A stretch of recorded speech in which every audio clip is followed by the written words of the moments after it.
오늘이 11월 19일. 뭐 11월 19일이지 뭐 그런 건 아니고요. 교회력이 있어요. 교회 달력이 있어요. 교회 달력. 눈에 보이는 저 달력 말고요. 제가 목회하는 이 목회도 그냥 이렇게 하는 게 아니라 교회력을 기준으로 이 목회를 또 설교를 준비해 가고 있습니다. 교회 달력, 교회력은 1월 1일부터 시작되는 게 아니라 예수님 오심의 달 12월 첫째 주부터 대림절, 우리 주님 오심을 기다리며 고대하면서 그 준비하는 것부터 2024년 새해가 시작이 됩니다. 그러고 보면 오늘 11월 19일인데 19일, 20일 요 두 주간은 2023년의 마지막 두 주간이에요. 마침 우리가 11월 1일부터 다니엘 기도회 20일 동안 은혜를 받고 있는데 요 다니엘 기도회도 끝나가는 이 즈음에 다 끝나고 우리가 추수감사절 드린다 그랬잖아요. 한 해를 마무리하고 새로운 2024년을 시작하고자 하는 게 담임 목사로서 제 기도의 제목이고 제 목회 스케줄을 이렇게 진행해 나가고 있습니다. 여러분들 특별히 다니엘 기도에 우리 한 10명 정도 이렇게 모이고 있고 또 못 오시는 분들 밴드로 참석하라고 이렇게 계속 올려드리고 있는데 한 2분, 많을 때는 한 4분 정도가 이렇게 접속을 하시더라고요. 예. 뭐 어쨌든 우리 유정교회 많은 분들이 이 다니엘 기도에 통해서 은혜를 받고 있습니다. 여러분들 개인적으로 한 20명 정도 지금 매일매일 강사들이 바뀌는 그런 상태에 말씀 통해서 은혜 받고 기도하고 있는데 어느 분이 제일 기억에 남으셔요? 우리 이은성 원사님은? 어저께 유기성 목사님, 예, 좋은 말씀이셨죠? 예, 예, 맞아요. 한국교회 아주 존경받는 그런 목사님, 예, 저도 존경하는 그런 목사님이고요. 저는 특별히 뭐 물론 유기성 어제 말씀도 저한테 좋았는데 조혜련 집사, 개그맨, 웃긴 여자로 생각했는데 그게 아니더라고요. 예수 믿은 다음에 이 사람이 완전히 바뀌었어요. 또 조혜련이 이쁜 얼굴은 아니잖아요. 근데 예수 믿은 사람 다음에 얼굴도 사실 좀 바뀌고 있어. 웃는 얼굴로. 그리고 이분이 성경 또 박사가 되더라고요. 사람이 이렇게 바뀐다는 게 쉽지가 않은데 그렇다. 또 하나는 저는 스티븐 모리스 장로님, 고아, 저기 강원도 묵호 다리 밑에서 주워와가지고 뭐 부모 없는 애들 입양을 보내야 되는데 나이가 많다고 뭐 이러는 그런 상태. 어쨌든 14살짜리가 미국으로 입양됐어요. 보내진 거야. 팔아먹은 거야, 한국이. 그런데 신실한 믿음의 엄마 아버지가, 미국의 새엄마 아버지가 크리스마스 때 우리가 예수님을 어떻게 기뻐해 드릴까 기도하면서 이 아이를 입양했다 그랬잖아요. 인생이 바뀌었어. 와, 인생 역전이야 진짜로. 한국에 있었더라면 다리도 불편하고 아마 이 스티븐 모리스 이분의 나이가 함장로님 연배예요. 어쨌든 생각해 보세요. 엄마 아버지도 없어. 아버지 술 취해가지고 감옥 가고 뭐 이랬어. 2 형제만 남았어.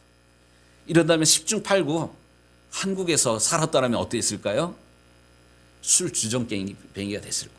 또 사회를 원망하며 엄마 아버지를 원망하면서 그런 인생을 살았을 터인데 어쨌든 미국에 가가지고 미국에 가 잘 됐다가 아니라 사랑을 받으면서 엄마 아버지한테 받지 못했던 사랑 받으면서 또 꿈을 펼쳐가지고 지금 우리가 운전할 때 도움받는 아가씨가 있잖아요. 누구예요? 내비게이션. 이게 이분이 만든 거예요. 이분 팀이. 와, 인류를 위해서 이러한 공헌을 한. 전 스티븐 모리스 이 장로님 저한테 무척 도전이 됐었어요. 각자 어쨌든 이런 은혜들이 다 있을 터인데 근데 뭐 조혜련 집사나 스티븐 모리스나 뭐 이런 분들만 특별한 게 아니라 가만히 생각해 보면 우리의 인생도 여기까지 있는 그 자체가 하나님의 은혜입니다. 만약에 우리가 여기 태어나지 않고 조금 위에서 윗동네에서 태어났다면 아바이 수령님이 이런 말 썼을 거야. 근데 우리 안 그러잖아요. 한국에서. 또 우리가 하나님 믿는 하나님의 백성인데 만약에 우리가 팔레스타인에서 태어났다면 아까 우리 기복이 권사님도 기도하셨지만 폭탄이 막 날아다녀. 이런 데가 아니라 어쨌든 대한민국에서 어쨌든 태어나고 또 대한민국에 태어났는데 우리가 2023년을 살고 있는데 만약에 지금부터 50년, 60년 전에 만약에 우리가 태어났더라면 우리 전쟁 후에 태어나신 분들 얼마나 가난한 그런 시절 보냈습니까? 저는 그나마 1970년에 태어나가지고 뭐 어려운 시절 조금 이렇게 보냈지만 뭐 배가 고파가지고 뭐 산에 가가지고 풀뿌리 뭐 이러진 않았어요. 물론 뭐 옷 누가 이렇게 안 입는 옷 갖다가 이렇게 기어가지고 입기는 했지만 양말 빵꾸난 거를 떼어가지고 뭐 신긴 신지만 요즘은 그런 시대는 아니잖아요. 오늘날 제가 이렇게 태어난 것도 정말로 하나님의 은혜다. 모든 것이 하나님의 은혜다. 이런 생각을 갖습니다. 또 좋은 부모님 하나님께서 허락하셔서 믿음을 유산으로 받고 믿음의 가정을 이루고 이런 모든 것들이 사실 하나님의 은혜입니다. 어쨌든 한 해를 마감하는 이때에 또 새로운 인생을 새로운 계절을 시작하는 이때에 하나님께서는 오늘 특별히 제가 마가복음을 가지고 설교하다가 오늘 여호수아로 다시 돌아왔잖아요. 이 여호수아는 사실 제가 2년 반 전에 유정교회 와가지고 처음 여호수아 1장 말씀을 가지고 설교하기 시작을 했어요. 근데 그때 생략했던 그런 본문을 하나님이 보게 하시더라고요. 또 오늘 읽은 본문은 우리가 그때 여호수아가 모세를 이어서 이스라엘 백성들을 가나안 땅으로 인도해야 되는데 가나안 땅의 첫 성이 어디예요? 여리고성. 여리고성 전쟁을 앞두고 하나님께서 오늘 여호수아에게 하신 말씀을 저에게 보게 하시더라고요. 읽게 하시고 이 말씀을 묵상하게 해서 오늘 말씀을 증거하게 하십니다. 왜 하나님께서 하필 이때에 이 말씀을 우리로 하여금 듣게 하시는지 그 의미를 깨닫는 이 아침 시간이 되기를 간절히 원합니다. 모세의 뒤를 이은 여호수아가 이스라엘 백성들을 이끌고 요단강을 건너서 여리고 성을 앞둔 지금 길갈이라는 곳에 어디요? 길갈. 잘 기억하세요. 길갈이라는 곳에 머물렀는데 바로 이때 하나님께서 여호수아에게 명령을 합니다. 두 가지를 명령을 해요. 하나는 뭐냐면 할례를 행하라는 거예요. 2절 말씀 같이 읽겠습니다. 그때 여호와께서 여호수아에게 이르시되 너는 부싯돌로 칼을 만들어 이스라엘 자손들에게 다시 할례를 행하라. 뭐를 행하래요? 할례. 할례가 뭐예요? 우리식으로 하면 포경수술이에요. 남자분들 대부분 포경수술 하잖아요. 아이 목사님 부끄럽게 그런 얘기를 왜 해요? 아니, 그런 그 개념이 아니에요. 뭐 성적인 그런 의미가 아니에요. 이 남자들의 포피를 베는 그런 것은요. 우리는 하나님의 백성이라는 그런 의미로 내 몸의 일부를 잘라내는 그런 거예요. 이 할례는 언제 처음 행했냐면 아브라함 시절에 아브라함을 믿음의 조상이라 그러잖아요. 아브라함 때부터 또 하나님께서 나이든 80, 90에 가까운 그 아브라함에게 할례를 행하게 하고요. 아브라함뿐만 아니라 네 자손 모두에게 할례를 행하라고. 그래서 지금도 유대인들은 난지 8일 만에 할례를 행합니다. 우리는 하나님의 백성이라는 그런 뜻이에요. 그런데 하나님께서 여호수아에게 명령할 때 할례를 행하라가 아니라 다시 할례를 행하라 그러잖아요. 다시. 왜 다시 할례를 행하라는 거예요? 포경수술을 했는데 다시 하라 이런 개념인가요? 아니에요. 그동안 이스라엘에게 할례를 행하는 그런 전통이 지금 멈춰버렸다는 그런 거예요. 그렇기 때문에 너는 지금 이 새로운 세대를 데리고 약속의 땅 가나안 땅에 들어갈 터인데 할례를 행하라. 이 할례는 하나님의 백성으로서 아주 중요한 하나님과의 언약입니다. 언약, 약속이에요. 이스라엘 백성들을 출애굽시켰던 이 모세도요. 그 이스라엘 백성이기 때문에 유대인이기 때문에 할례를 어머니 품에 있을 때 행했던 것 같아요. 그런데 바쁘게 또 이 광야 생활을 하는 동안에 뿐만 아니라 나라를 민족을 구하느라고 그 아들 둘에게 할례를 행하지 않았던 것 같아요. 흩어졌던 가족들이 만났는데 가족들을 오랜만에 만나니까 얼마나 기뻤겠습니까? 그날 저녁에 모세에게 위기가 닥칩니다. 하나님이 모세를 막 죽이려고 그래요. 근데 그때 모세의 아내가 이름이 십보라예요. 십보라. 자기 남편이 죽게 되는 그런 상황에 이 모세 아내 십보라가 돌칼을 가져다가 자기 두 아들의 호피를 베어냅니다. 그러면서 이 십보라가 했던 말이 있어요. 당신은 내게 피남편이니이다 이런 얘기를 했어요. 피남편. 우리 남편이 죽게 되는 이유가 뭐냐면 하나님의 언약 백성으로서 자녀들에게 할례를 행하지 않았기 때문에 죽어가기 때문에 우리 남편 살리기 위해서 억지로라도 두 아들의 그 포피를 베어내고 당신은 살아야 됩니다. 언약 백성으로서 살아야 됩니다.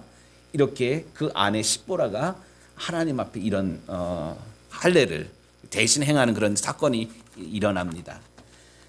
이거는 대대로 이스라엘 사람들은 할례를 받아야 된다는 그런 의미이기도 합니다. 그런데 그 후에 이스라엘에서 출애굽한 광야 1세대들은 모두 할례를 행했습니다. 믿음으로 우리는 하나님의 백성입니다 하는 그런 의미로 할례를 행했는데 육신의 할례를 행했지만 여전히 옛 습관, 노예 근성은 버리지 못합니다.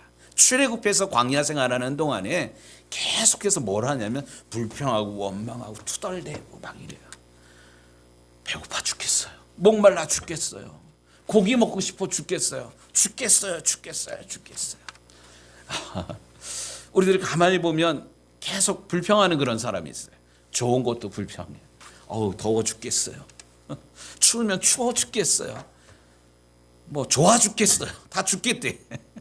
이게 우리 몸에 남아있는 옛 습관이에요. 바깥은 추운데 우리 예배당은 따뜻하네. 하나님 감사합니다. 다른 데는 히터 돌려가지고 막 소리가 막 나오는데 우린 보일러 깔아가지고 소리도 안 나잖아요. 하나님 감사합니다 이래야 되는데 시끄러워 죽겠어요. 모든 걸 다 힘들다 죽겠다. 우리가 끊어버려야 될 단절해야 될 옛 습관인데 그러지를 못했습니다. 그렇기 때문에 가데스 바네아 사건을 이스라엘이 겪게 되는데 이게 뭐냐면 모세가 12명의 정탐꾼을 가나안 땅에 보냅니다. 40일 동안 보고 와서 어떠한지 이야기하라 그랬어요. 근데 여호수아랑 갈렙만 그 땅 좋은 땅이라고 우리가 그 땅을 취하면 됩니다 이랬는데 10명은 어떻게 했어요? 못 간대요. 이미 그 땅에는 안악자손이 있는데 키가 크고요. 그 사람들에 비하면 우리는 메뚜기입니다. 죽습니다. 하나님께서 애굽 땅에 죽을 곳이 없어가지고 우리를 여기다 끌어다 놨냐고 하나님 앞에 불평하고 원망해요. 결국 하나님이 화가 나가지고요. 니네 아무도 못 들어가. 대신 너희의 자손 새로운 세대만 가나안 땅에 들어간다 그럽니다. 결국 이 가나안 1세대가 가나안 땅을 일주일이면 한 달이면 들어갈 수 있는 그런 곳을 40년 동안 헤매는 동안에 다 죽어버려요. 가나안 1세대 할례를 받았던 모든 세대들이 죽게 됩니다. 그런데 지금 모세도 죽고요. 가나안 1세대 다 죽고요. 2세대 여호수아랑 새로 태어난 세대는 할례를 안 했잖아요. 그러니까 하나님께서 가나안 땅 들어가기 전에 굳이 할례를 행하라고 하나님께서 이렇게 명령을 내리십니다. 왜 그랬을까? 가나안 땅은 풍요로운 땅이에요. 젖과 꿀이 흐르는 땅이고 거기기는 이미 다른 자손들이 아낙 자손들이 와서 살고 있었어요. 그곳에 하나님의 백성으로 들어간다 할지라도 분명한 자기 정체성을 갖지를 않으면 거기가 아주 휩쓸려 버릴 게 분명하기 때문에 하나님께서 이스라엘 자손들로 하여금 가나안 2세대로 하여금 너가 누군지를 잊지 말라라고 분명한 영적 정체성을 가지라고 할례를 행하게 하십니다. 근데 한번 생각해 보십시오. 아직 가나안 땅에 안 들어갔어요. 여리고 성도 점령해야 되고요. 아이 성도 점령해야 되고요. 계속 점령해 나가야 돼. 전쟁을 해야 돼. 근데 전쟁하기 전에 할례를 행하면 할례가 포경수술이라고 그랬어요. 이 남자분들 한번 기억해 보세요. 포경수술하고 그 다음날 뭐 출근하고 그 다음날 뭐 운동하고 그 다음날 나가서 일할 수 있던가요? 이거 못해요. 뭐 어기저기 걷지도 못해.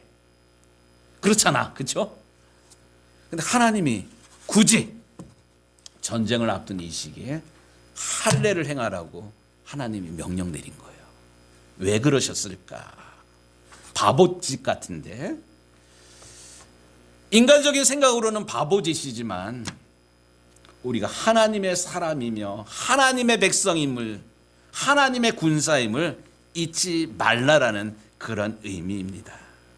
분명한 자기 정체성을 가지고 이 세상에서 구별된 삶을 살으라고 하나님께서 여호수아에게 새로운 출애굽 2세대에게 이런 명령을 내리셨습니다. 뿐만 아니라 하나님께서는 멈춰버린 유월절을 지키라고 명령하십니다. 10절 말씀 보겠습니다. 또 이스라엘 자손들이 길갈에 진쳤고 그달 14일 저녁에는 여리고 평지에서 유월절을 지켰으며 유월절을 지켰어요. 유월절이 뭡니까? 출애굽한 날이잖아요. 그냥 출애굽한 날이 아니라 출애굽하기 전날 밤에 무슨 일이 있었어요? 애굽의 온 나라에 곡소리가 났잖아요. 근데 이스라엘 사람들 아무도 안 죽었어. 왜요? 어린 양을 잡아서 그 양의 피를 좌우 설주와 임방에 발랐기 때문에 패스 오버. 죽음의 영이 그냥 지나가 버렸어요. 그 다음날 일어나 보니까 애굽 나라에 곡소리가 나고 그랬어요. 이스라엘 사람들은 아무렇지도 않았어요. 그러니까 무서워가지고 바로가 니네 다 나가 쫓아내다시피 이것도 가져가 이러면서 등 떼밀어가지고 나오게 됐잖아요. 이 유월절은 이스라엘 사람들에게는 해방절이고요, 구원의 날이에요. 근데 이 유월절을 이스라엘 사람들이 첫 해 되는 해에는 기쁨으로 대대로 지킬지니라 이 명령 따라서 시내산 아래에서는 유월절을 기쁨으로 감사함으로 지켰어. 근데 지난 39년 동안 날마다 유월절을 지켰을까요? 유월절을 안 지켰어. 흡사 이런 거예요. 1945년 8월 15일 날 무슨 날이에요? 해방절이에요. 해방절. 광복절이에요. 광복절. 그냥 아무 생각 없이 12시 되니까 일본 천황이 뭐 우리 못 알아듣는 일본 말로 메가다 장군 앞에서 항복했어요. 그러니까 갑자기 뭐 이러다가 해방이라고 그러니까 갑자기 뛰어나가지고 만세. 그래서 흙 다시 만져보자. 뭐 이런 노래도 부르고 막 이랬잖아요. 근데 이 해방절이 해방 1세대, 그 첫 해 둘째에는 감사지만 오늘날 우리가 8월 15일마다 만세 하나요? 뭐 물론 애국조회하고 국가 기념일도 지키라 그러니까 지키지만 다 사람들이 뭔 생각을 하고 있냐면 놀러 갈 생각만 하고 있는 거야. 뭔 날인지도 몰라. 꼬맹이 애들아 광복절이 뭐냐는 몰라요. 놀러 가는 날, 휴가 가는 날. 이스라엘 사람들도 마찬가지예요. 40년 지나오면서 처음에 구원의 감격, 하나님께서 구원해 주신 그런 날들을 잃어버리고 뭐 할례를 행하고도 그 정체성 잃어버렸던 이스라엘 사람들인데 불평하고 원망하는 동안에 지난 39년 동안 유월절 닿지 않게 그냥 지나왔어요. 근데 하나님께서는 가나안 땅에 들어가기 전에 유월절을 지키라고 말씀하셨습니다.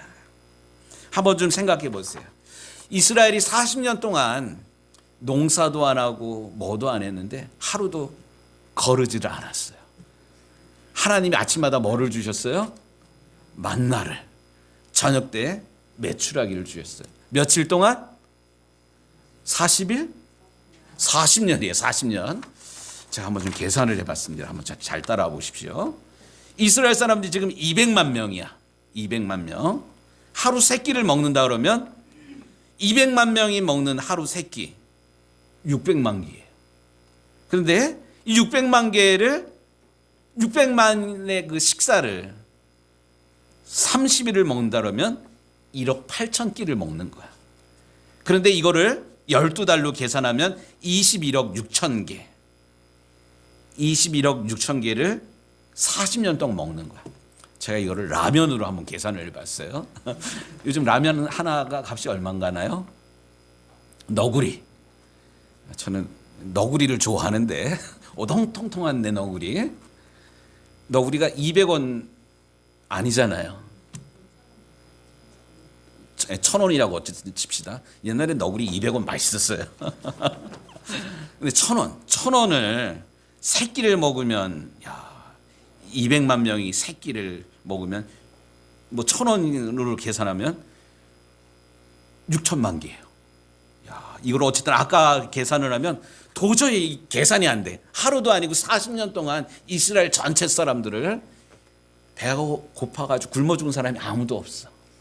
또 맨날 이 라면만 먹어요. 고기 먹고 싶단 말이에요. 치킨 먹고 싶어요. 하나님께서 저녁 때는 바람 불게 해가지고 메추라기를 병아리보다는 크고 닭보다는 좀 작은 어쨌든 치킨 하루에 한 사람이 치킨을 먹게 해주신 거야. 요즘 치킨 한 마리 얼마예요? 못해도 10,000원은 되잖아요. 이거를 매일 하나님께서 이게 먹여주신 거야. 이스라엘 사람들이 수고하고 농사짓고 뭐 이런 거 아니라 걷어다가 먹으면 되는 그런 거예요. 이 40년 동안 살아온 날들이 정말로 하나님의 은혜입니다. 40년을 하나님의 은혜로 살아왔는데 지금 문제는 뭐냐면 이스라엘 사람들이 이런 하나님의 은혜를 기억을 안 해요. 하나님의 은혜라고 생각하는 게 아니라 당연한 걸로. 아침에 일어나면 만나 먹는 거고 저녁 때가 되면 치킨 먹는 거고 이런 생각을 당연한 것으로 우리 아까 예배 전에 불렀던 찬양 지금까지 내가 지나온 것들이 당연한 것이 아니라 뭐라고요? 은혜였어. 값없이 받은 하나님의 은혜입니다. 우리 영상 좀 하나 좀 보겠습니다. 2010년 행복지수 순위 1등은 부탄이었습니다. 그런데 이 행복했던 나라가 한순간에 불행으로 바뀌었습니다. 부탄은 중국과 인도 사이의 작은 나라로 인구는 78만 명, 1인당 GDP도 3,266달러, 하나로 400만 원에 해당되고요. 월급 아니고 1년입니다. 게다가 의료 환경도 좋지 않아서 의사가 185명밖에 없습니다. 이렇게 소득 수준도 낮고 환경도 좋지 않은 나라가 전 세계 행복 가장 가난한 나라지만 가장 행복한 나라가 부탄이라는 나라. 실제로 네, 몇 년 후에 95위 떨어졌어요. 부탄 국민들에게 스마트폰이 급속도로 빨리 퍼져나가기 시작했습니다. 인터넷과 SNS를 통해서 부탄의 가난함이 알려지기 시작했습니다. 이걸 본 국민들은 다른 나라와 비교했습니다. 자신들이 상황이 좋지 않다는 걸 알게 되면서 비교 때문에 행복한 감정이 줄어들었습니다. 비교하면서 행복을 사라지게 합니다. 비교 이행시 아시죠? 비참해지거나 교만해진다. 자꾸 비교하는 그런 거예요. 여러분 행복한 인생 살고 계십니까? 아멘이라고 대답하시는 분도 있지만 나는 지금 라면을 먹는데 쟤는 스테이크를 먹네. 나는 제주도도 못 가는데 누구는 해외여행을 제 집 떠나듯이 다니네. 나는 겨우 이런 옷 입는데 다른 애들은 막 럭셔리한 옷을 입고 다니네. 계속 비교하는 거야. 비교하는 거. 비교할수록 점점 내가 비참해져. 또 비교하면 할수록 비참해지는 거 말고 교만해집니다. 다른 사람들 하대하고 얕잡아고 무시하고. 지금 부탄이라는 나라가 가난한 나라였지만 세계적으로 가장 행복한 백성이라고 생각했던 이 부탄이 스마트폰을 보면서 우리가 가난한 나라였네. 자꾸 비교하면서 비참해지기 시작한 거예요. 결국 감사한 마음이 사라지니까 그다음부터 불행하기 시작한 거예요. 저는 이번 다니엘 기도에 참여하면서 받았던 그런 도전이 있어요. 감사는 아무나 하는 것 아니다. 감사는 곧 믿음 지수이다. 믿음이 회복이 돼야지만, 믿음으로 세워져야지만 감사할 수 있다. 지금 6월절을 지키지 않았다는 것은 당연한 것으로 받아들였어요. 이스라엘 사람들이. 불평하고 원망했던 아버지 세대의 그 패습을 그대로 답습했어요. 그것을 잃어버렸기 때문에 하나님께서는 가나안 땅에 들어가기 전에 할례뿐만 아니라 6월절을 지키라고 하나님은 명령하셨습니다. 그런데 오늘 말씀을 보니까 할례를 행하라, 6월절을 지키라, 이 말씀이랑 연결된 그런 본문이 나오는데 12절 말씀입니다. 또 그 땅의 소산물을 먹은 다음 날에 만나가 그쳤으니 이스라엘 사람들이 다시는 만나를 얻지 못하였고 그 해가 가나안 땅에 소출을 먹었더라. 무슨 말입니까? 할례를 행하고 또 6월절을 지키게 된 그때에 만나가 그쳤다는 거예요. 만나 그치면 뭐 먹고 살으란 말이에요? 아니에요. 하나님께서 이제 가나안 땅에 소출을 먹으려는 거예요. 이 아이가 태어나가지고, 여러분들 엄마들 아이 이뻐가지고 10달 동안 2년 동안 젖 먹이면서 키웠어요. 근데 애가 다 컸는데 5살이 됐는데 6살 7살이 됐는데 학교 갈 나이가 되는데 엄마 젖 만지고 계속 젖 달라고 애가 막 이래. 우리 이 권사님, 이거 끊어야 돼. 어떻게 해야 돼? 안쓰러워가지고 이거 어떻게 해? 중학생들 때까지 젖 물리고 다녀요? 이거 안 돼요. 따끔하게 야단치고 끊어야 돼요. 끊어야 돼. 지금 만나도 마찬가지예요. 아무 수고도 안 하고 받아먹는, 당연한 것으로 받아먹는 것. 가나안 땅에 들어가서 이러면 안 돼요. 그러니까 하나님께서 가나안 땅에 들어가기 전에 6월절 지키게 하고 할례 지키면서 만나를 끊게 했어요. 왜? 땀 흘려서 수고하라는 그런 의미입니다. 전 특별히 추수감사절을 앞둔 오늘 하나님께서 우리의 영적인 정체성을 회복하라고 말씀을 주셨다라고 생각을 합니다. 우린 이 세상을 살아가고 있지만 땅의 사람들이 아니에요. 하늘에 속한 사람입니다. 하늘에 속한 사람이라면 내가 누려왔던 모든 것들 당연한 것이 아니라 하나님의 은혜입니다. 또 나를 둘러싼 우리 부모님, 형제, 우리 성도들의 은혜임을 기억하면서 받은 은혜를 이제 흘러보내야 돼요. 가나안 땅의 소출, 그전에는 아침에 눈 뜨면 만나가 내리고 저녁 때 메추라기가 갔는데 이제 안 그래요. 내가 땀 흘려 수고해야 돼요. 내가 40년 동안 거저 받았으니 이제는 흘러보내라는 말입니다. 원하기는 제가 그래서 이번에 추수감사 예물 드리면서 특별히 엘리베이터 헌금을 기도하는 마음으로 여러분들한테 안내를 하는데, 여기까지 온 게 하나님의 은혜이지 않습니까? 이렇게 아름다운 예배당 꾸민 것도 다음 세대를 위해서 어쨌든 투자해야 돼요. 우리 함께 믿음 생활 해온 분들이 불편해가지고 예배 만약에 못 나온다면